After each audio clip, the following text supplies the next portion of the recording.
Makers entertainment அன்பர்களுக்கு வணக்கம். இப்பொழுது நாம் பார்க்கக்கூடியது கும்பராசி. கும்பராசியில் உதயமானவர்களுக்கு இந்த வருஷத்தினுடைய ஒரு பலன்கள்.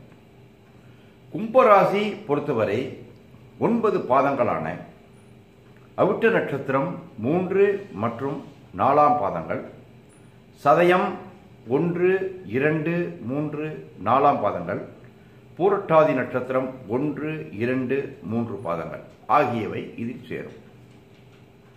இராசிக்காரர்கள் மிகுந்த செல்வ செழிப்புடனும் தொழில் அபிவிருத்தியுடனும் தனதானிய சமுர்த்தியுடனும் இருக்கக்கூடிய ஆண்டு இந்த ஆண்டு.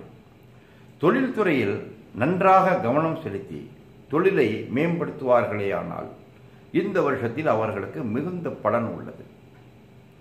தானா முடிவெடுத்தும் பிறர் மூலமாகவும் முடிவெடுத்தும் செய்யக்கூடிய 2 வாய்ப்புகளும் அவர்களுக்கு உள்ளன.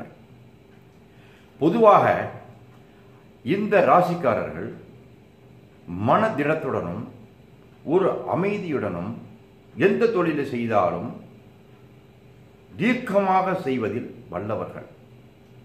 இந்த ஆண்டில் இவர்களுக்கு மிக சிறந்த பலன் இருக்கக்கூடிய வகையில் இந்த ஆண்டு அமைந்துள்ளதால் அவர்கள் தொழில் ரீதியாக சிறந்த முன்னேற்றத்தை ஏற்படுத்துவதற்கு சிறப்புகளான ஐதீகங்களை கையாண்டு அதன் மூலம் தொழிலில் சிறப்புகளை பெற மிக மிக அவசியமான வாய்ப்புகள் இந்த ஆண்டில் உள்ளது. இவர்களுக்கு கடந்த ஆண்டு ஏற்பட்ட பல பிரச்சனையினால் மனக்கவலைகளிலும் மன சங்கடங்களிலும் இருந்து நிவர்த்தியாகி அமைதியாகக்கூடிய காலம் இந்த காலமே ஆகும். இந்த காலத்தை பொறுத்தவரை அவர்கள் மிகுந்த நல்ல எண்ணங்களையும் நல்ல பண்பாடுகளையும் வளர்த்து கொண்டு தத்தம் செய்யக்கூடிய தொழில்களில் சிறப்பாக ஈடுபட்டு சிறப்பாக வாழ்வதற்கு சிறந்த ஆராதனைகளை மேற்கொள்வதன் மூலம் அந்த ராசிக்காரர்கள் மிகுந்த செல்வாக்கை அடைவதற்கு மிக அருகிலான ஒரு தருணம் இது. இந்த ராசிக்காரர்கள் நாகராஜர் என்று சொல்லக்கூடிய தேவதையை பிரார்த்தனை செய்து கொண்டு, கன்னிமார் என்று சொல்லக்கூடிய தேவதையை பிரார்த்தனை செய்து கொண்டு ஒவ்வொரு காரியங்களிலும் ஈடுபடும் பொழுது அந்த கிரகத்தினுடைய அனுகிரகத்தில் இவர்களுடைய தொழிலில் மிகுந்த வளர்ச்சியும் மிகுந்த முன்னேற்றமும் கிடைக்கும். அவர்களுடைய குழந்தைகள் விவாகங்கள் ஈடுபடும் பொழுது விவாகங்களில் சகல சௌபாக்கியங்களும் ஏற்படும். வீட்டில் மங்களமான நிகழ்ச்சிகள் ஏற்பாடு நடக்கும். மேற்கொண்டு இவர்களுடைய தொழிலை தத்தம் செவ்வனே செய்யும் பொழுது இவரால் பலர்கள் வாழக்கூடிய ஒரு பெரிய இயக்கங்களும் இவரால் ஏற்படும். அரசியல் துறையில் பல மாற்றங்கள் இவர்களுக்கு ஏற்பட்டிருந்தாலும் தற்சமயம் சிறப்பான செய்தியே அவர்களுக்கு கிட்டக்கூடிய அளவுக்கு உள்ளது.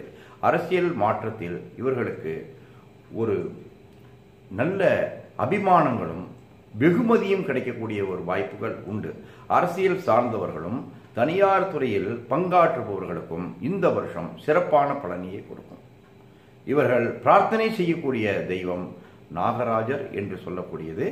அந்த நாகராஜர் அல்லது புற்று இருக்கக்கூடிய இடத்தில் அம்பாளுக்கு பால் தெளித்தல், புற்றுகளுக்கு பால் ஊற்றுதல், இந்த மாதிரி சுபகான காரியங்களை செய்தால் இவர்கள் ஐஸ்வர்யங்கள் பெற்று தனதானிய சமுர்த்திகள் பெற்று நாகராஜனுடைய பரிபூர்ண திவ்ய கடாட்சத்தை அடைந்து இவ்வாண்டில் சிறப்பான பலன்களை பெற ஏகப்பட்ட விஷயங்களில் தாங்கள் முன்னேற்றங்கள் அடைய சிறப்புகள் கிடைக்க நாகராஜருடைய அனுகிரகம் பெற அதிகமான வாய்ப்பு உள்ளதால் இவர்கள் தெய்வத்தை பிரார்த்தனை செய்து கொண்டு தங்களுடைய தொழிலை செவ்வனே செய்தால் மன அமைதியும் கிடைத்து இல்லறத்தில் சௌக்கியங்கள் கிடைத்து ஆனந்தங்கள் பெருகும்.